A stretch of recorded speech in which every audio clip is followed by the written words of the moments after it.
नमस्कार दोस्तों, बड़ी खबर आ रही है कि बहुजन समाज पार्टी के राष्ट्रीय कोऑर्डिनेटर रामजी गौतम ने धरना स्थल पर बैठे समस्त बौद्ध अनुयायियों से वादा किया है कि अब मुद्दे को जोरदार ढंग से उठाएंगे। आपको बता दें कि एक तरफ बीएसपी पूरे तन मन धन से बौद्ध भिक्षुओं को सपोर्ट कर रही है और उनके लिए हमेशा एक्टिव रहती है और आगे भी एक्टिव रहेगी। वहीं दूसरी तरफ बुद्ध पूर्णिमा के महोत्सव के अवसर पर तेजस्वी यादव ने अपने आप को गौरवान्वित महसूस कर रहे हैं, लेकिन सोचिए इनकी क्या देन है जो बहुजन समाज को गौरवान्वित महसूस करा सके। इनकी सरकार बिहार में कई बार बनी, लेकिन बहुजन महापुरुषों पर इन्होंने क्या कार्य किए हैं, क्या ये अपना लिस्ट बता सकते हैं? वहीं उत्तर प्रदेश की बहन कुमारी मायावती जी की जब सरकार बनी थी तो यहाँ पर इतने काम आपको गिनवा देंगे बहुजन महापुरुषों पर कि आप गिनते गिनते थक जाएंगे। सिर्फ अगर बुद्ध की बात करें तो तथागत बुद्ध पर भी बहुजन समाज पार्टी ने इतना काम किया है। वही लिस्ट आप अगर देखें कि दिनांक 1/5/1997 को यूपी के प्रत्येक जिले में गौतम बुद्ध छात्रावास के निर्माण का निर्णय लिया गया था। यह बहन मायावती जी के शासन में किया गया। वहीं और बता दे तो दिनांक 1/5/1997 को ही गौतम बुद्ध छात्रावास मुकुंदपुर अलीगढ़ की स्थापना की गई। दिनांक 25/5/1997 को महामाया महिला महाविश्वविद्यालय बस्ती की स्थापना की गई। वहीं अगर और बात कर ले तो 19/6/1997 को गौतम बुद्ध उद्घाटन इटावा का शिलान्यास किया गया।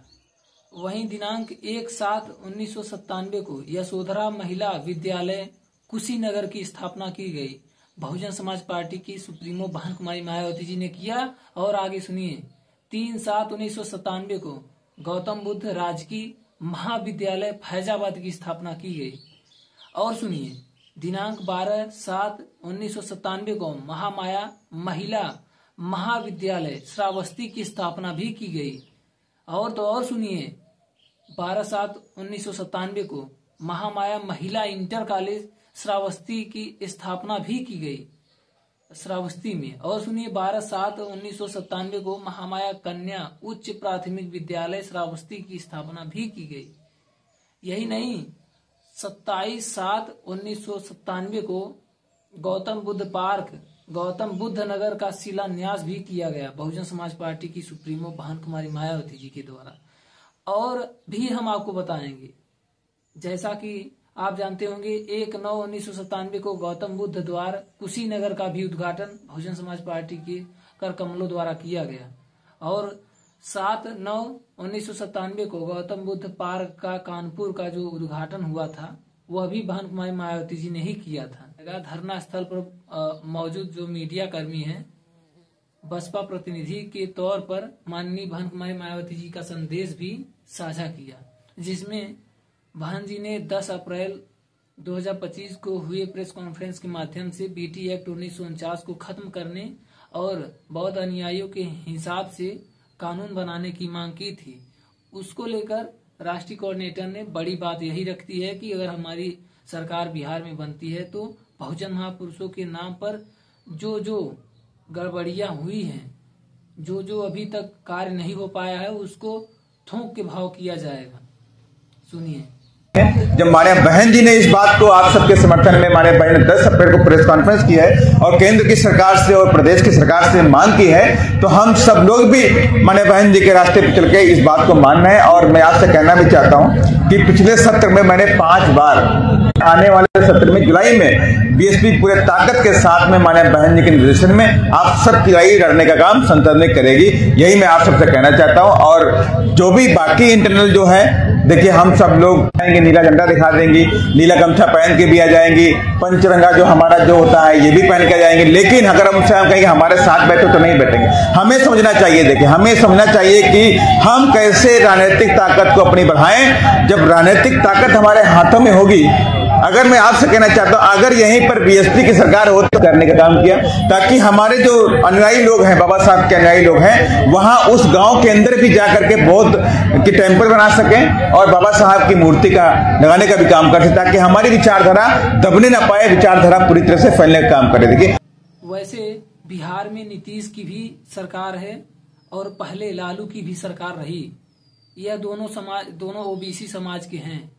अगर ये दोनों ओबीसी समाज के हैं तो इनको सोचना चाहिए कि आप बहुजन समाज के अभिन्न हिस्सा हैं।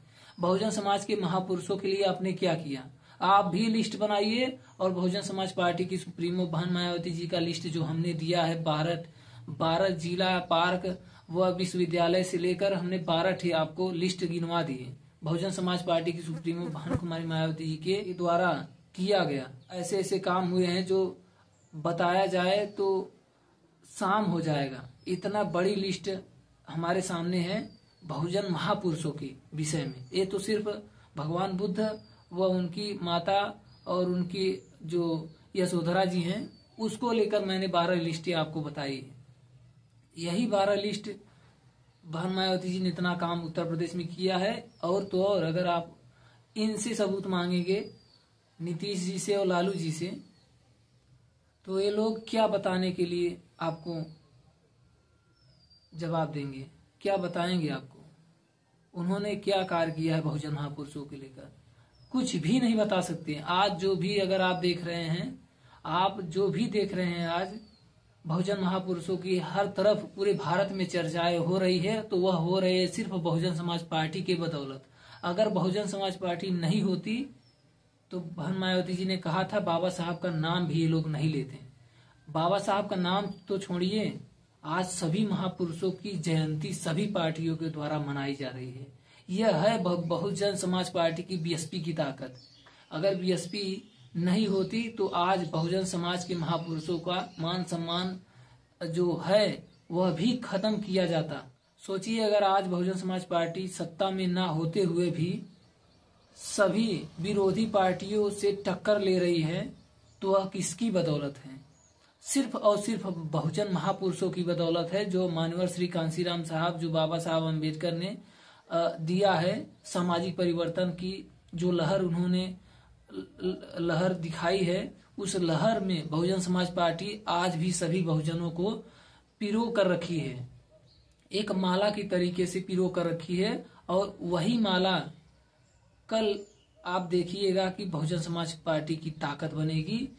और बहुजन महापुरुषों के लिए जो मनुवादी लोग काम नहीं कर रहे हैं, वही मनुवादी लोग उनके नाम भी लेंगे और उनके ऊपर काम भी करेंगे। बस हमें और आपको इतना मजबूती के साथ बीएसपी का साथ देना होगा, सोशल मीडिया के माध्यम से अपनी बात भी रखना होगा सभाओं में, कि मनुवादी जातिवादियों को लगे कि कहीं अगर बसपा बन गई तो इनका अस्तित्व भी खत्म हो जाएगा, कहीं नजर नहीं आएगी कांग्रेस और बीजेपी पार्टी। अगर प्रधानमंत्री बहन जी को बना दीजिएगा तो बीजेपी कांग्रेस वाले कभी इस देश में नहीं आएंगे पुनः दोबारा। ऐसे आप जानते ही हैं कि अगर बहुजन समाज पार्टी आई तो SC ST OBC माइनॉरिटी की सरकार के साथ इतना अच्छे से तालमेल हो जाएगा कि उनकी जो रोजमर्रा की जिंदगी है, जो आर्थिक कमजोरी है, जो राजनीतिक कमजोरी है, सब समान कर दी जाएंगी।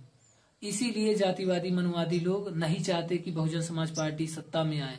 शायद आप जानते होंगे कि चंद्रशेखर 17 सांसद लेकर केंद्र की सत्ता में प्रधानमंत्री बने थे। तो समझिए कि बहुजन समाज पार्टी की अगर 20 से 30 सीट अगर आती तो आज बहन मायावती जी प्रधानमंत्री होती। फिलहाल इस खबर पर आपकी क्या राय है?